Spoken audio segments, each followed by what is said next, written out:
actually here today to speak on behalf of the vision of the foundation and to impart to all of you that are listening in and who intend to actually view the video something very, very encouraging.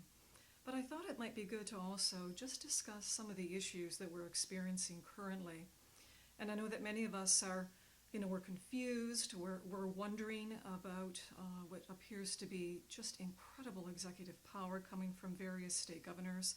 We're grieved at all the riots that we're seeing in our streets relative to the death of Mr. Floyd.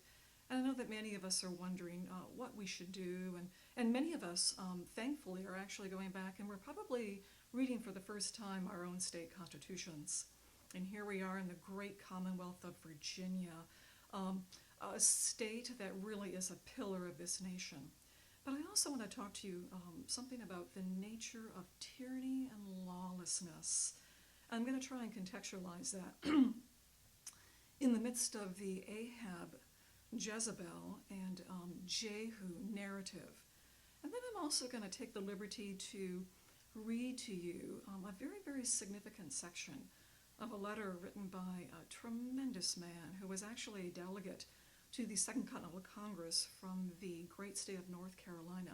His name is Thomas Burke, and he's going to write a letter to another great patriot, the governor of North Carolina, who is Richard Caswell. And I think you need to hear what I have to say relative to this letter, because it actually discusses the problem of power and how power can be addressed. And I actually want to just end this very, very brief exhortation with an incredible letter that John Adams wrote to his scholar wife Abigail. And this particular letter, by the way, actually has an exhortation to posterity. And I think many of you are going to be blessed by it. And in the midst of all of this, I do want to remind all of you that the goodness of God, the providential hand of God, always intends to not subvert, but of course to uphold God's goodness, what God has actually done in this country. And so I'm going to use the phrase stewardship, or how to actually steward the goodness of God in terms of what he's actually done in America and the United States. But let's just talk a little bit about tyranny and lawlessness. Tyranny can be understood relative to overwrought magistrates who run amok with their authority and power. It can also be understood in terms of citizens and individuals who kind of run riot in our streets. But if I could just take you back for a moment, and if we could reflect together upon the narrative of the royal house of Ahab, a wicked house. And unfortunately, many of us, when we read the narrative as it actually begins in 1 Kings chapter 16, we kind of end there with the murder and the theft, the murder of Naboth and his sons, and the theft of that vineyard by the house of Ahab. What we don't typically do is read all the way to 2 Kings chapter 10 relative to the house of Jehu that is going to take the place of the house of Ahab, and how God had actually raised up a king to deal with the lawlessness of that wicked house. So as we go back and reflect upon this, an issue is going to actually arise in Israel where we have a very, very wicked dynasty under the house of Ahab. But we also have wicked elders of Jezreel who would take up the very, very conspiracy that Jezebel and Ahab had contrived against Naboth, one of God's righteous own. And we go back and think about that incredible vineyard that Naboth actually owned, and how Ahab tried to buy it from him, and Naboth said, "No, this is my vineyard, and according to God's law, this vineyard must stay in my family." Ahab goes back and basically consults with Jezebel, his very, very wicked Sidonian wife, who was a worshiper of the Baals. And Jezebel actually tells Ahab, generally speaking, that he can act like a Gentile king. And she writes letters to the house, or the elders actually, of Jezreel, and the leaders of Jezreel, another institution. And she basically tells them that you are to take 2 men who are going to bear false witness against Naboth, and you're going to accuse him of blasphemy against God and the king. Then you're going to put him to death. And that's exactly what they did. And I think the very discouraging aspect of all of this is the fact that you have 2 royals who are running amok, and now you have another institution in Israel that complies with this particular order, and they should not have done that.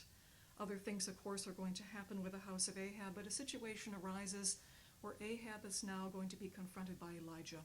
And there are two very, very incredible people that are flanking Ahab. They're captains of the army of Israel.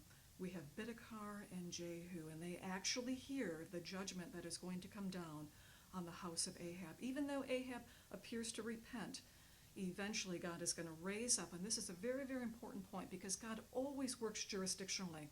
God is going to raise up a king to go after a king. And sure enough, we have a situation where Elisha now tells a young gentleman, you're going to go and you're going to find this man who's a captain named Jehu, and you're going to anoint him king over Israel. And that's exactly what happens. And now Jehu goes after the house of Ahab. And as a matter of fact, not only does Jehu put to death members of the king's family, including Jezebel, he also too writes a letter to those elders of Jezreel and tells them, you're going to basically put the heads of Ahab's 70 sons in baskets when I come. And that's exactly what he had done. And by the time we come to the end of 2 Kings chapter 10, now we have the total decimation of that very, very wicked house. And what we can actually learn from this incredible narrative is that God is always keen on stewarding the reputation of his own. And God is going to restore the reputation of Naboth, his sons, and the property into his family. God is also going to find a way. Despite the breakdown of the institutions in Israel, God is always going to find a way to apply his law. And the house of Ahab was put to death relative to their sins according to the law of God at the hand of the king that God himself had raised up. And thirdly, God is always going to find a way to make certain that his goodness and his sovereignty is stewarded. And I wanted to encourage you with that. I want you to go back and read that tremendous narrative. Now I want to take you forward. You know, as we look at the American War for Independence, and as we try to understand the context of the Declaration of Independence, and with it the fact that the Articles of Confederation are being crafted alongside that very, very famous Charter of the Nation, as well as colonies turned states crafting their own state constitutions. But I do want you to know that the issue of power is going to come up among the midst of these incredible men, many of whom were very, very selfless, and who were doing all they could do to raise up this nation. And in the midst of actually crafting this first constitution, division is occurring as well. And the issue of power comes up. What is this problem of power? And even as I try to discuss this with other individuals, I think one of the best examples that I can give to you in just bringing these issues forward and looking at some principles that are not antiquarian, they are not out of date, we can actually apply them today. I thought it would be productive to just read a snippet of this letter that Thomas Burke in April of 1777 actually wrote to the governor of North Carolina relative to some of the issues that were being experienced by incredible men at the founding of this country as they were actually trying to craft the Articles of Confederation. So again, if you'll forgive me, I'm just going to read a little bit of this to you.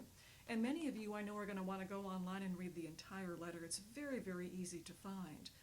But Delegate Burke actually starts this way. He says, "The more experience I acquire, the stronger is my conviction that unlimited power cannot be safely trusted to any man or set of men on earth." You know, I do want to assure all of you that state constitutions were never intended to delegate any kind of plenary or absolute authority over to governors, even during times of crisis. And I know that many of you now are grappling, maybe for the first time, with what is often understood as the police power. So I want you to keep that in mind as I just continue to read this.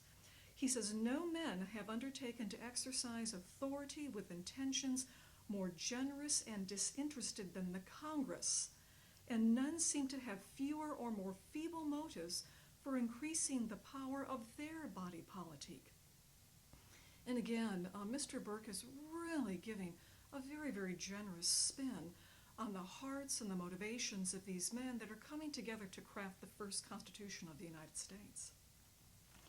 And he says, what could induce individuals blessed with peaceable domestic affluence to forego all the enjoyment of a pleasing home? And then he says to neglect their private affairs and at the expense of all their time and some part of their private fortunes to attend public business under many insurmountable difficulties and inconveniences? What but a generous zeal for the public? And what can induce such men to endeavor in increasing the power with which they are invested, when their tenure of it must be exceedingly dangerous and precarious, and can bring them individually neither pleasure nor profit? And then we have this issue of power. He says this is a question I believe cannot be answered, but by a plain declaration that power of all kinds has an irresistible propensity to increase a desire for itself.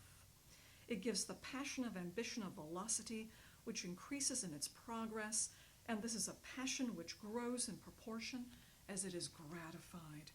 The problem of power. People will seek power. This is inevitable. This is the problem of our age, and it is most destructive.